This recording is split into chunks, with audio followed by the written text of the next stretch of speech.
When you think about taking a CLEP exam, of course, you'll think about the amount of studying you have to do. Whether you have prior knowledge or you're new to the subject entirely, you still have to do some studying. You have to dedicate some time to the subject in your daily activities. So, today we are analyzing the 4 types of attention and seeing how it might apply to you. My name is Nikki, and welcome to the channel.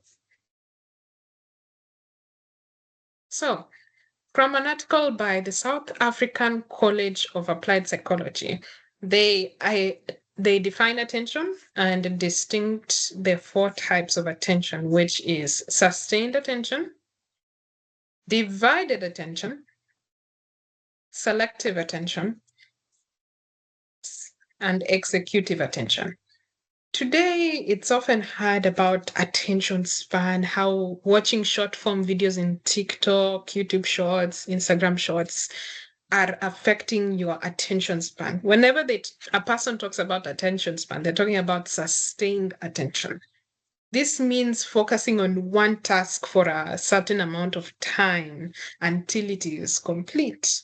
This can be seen at school when you're reading books, when you're listening to the teacher.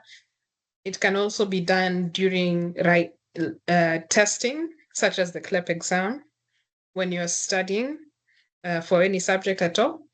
So, this type of attention is related to focused attention, which involves being able to rapidly respond to external stimuli such as loud noises.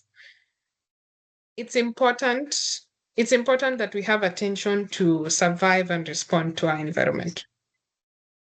So next up, we have divided attention. That involves focusing on too many things all at the same time. This is what multitaskers call themselves. They have excellent divided attention.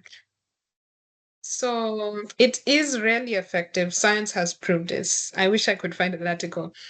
And you can only have so much energy to devote to each task and complete it in the best manner possible that you have. Relating to it is alternating attention. It's like multitasking, but you move from one task to the other instead of doing everybody at the same time. Selective attention involves being able to focus on a specific task while simultaneously being able to block out any background noise or stimuli. So you might see that selective attention and sustained attention could mean the same thing. In a sense, yes, but in a sense, no. Sustained attention regards to one task until it is complete.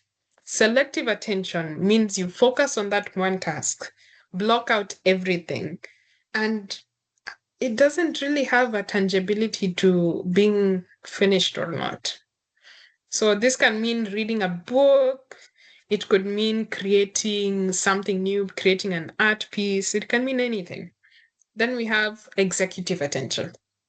It is similar to selective attention, as it involves being able to block out distractions and focus on a specific task. However, the difference is that this way of focusing also involves ruthless prioritization.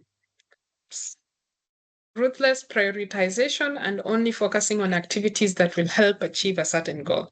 So in your case, you would be working on your executive attention to focus on learning all the concepts required for your CLEP exam and blocking out distractions.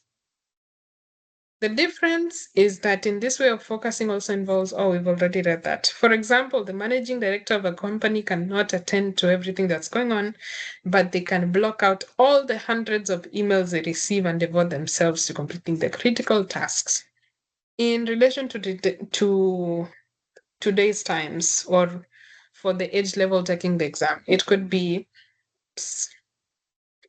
blocking out all your social media, all the videos you might watch, to just focus on studying for the CLEP exam.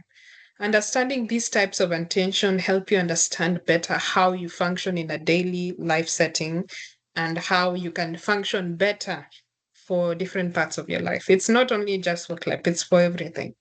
So now that we understand the 4 types of attention, let's talk about actually focusing, putting out time to study for the exam.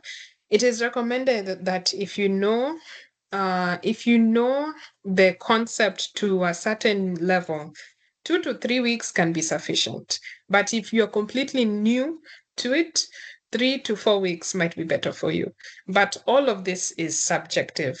There's a lot of variables. Your attention span, the amount of time you have available to study for exam, the amount of time you don't have available to study for exam, the amount of time you have to be in a quiet place to focus, your focus level, what type of resources you need to accomplish your task. Do you need visual sources, dictionaries, written text, textbooks, whatever? So make sure you understand yourself regarding attention span before approaching how to organize yourself to study. Thank you and see you in the next one.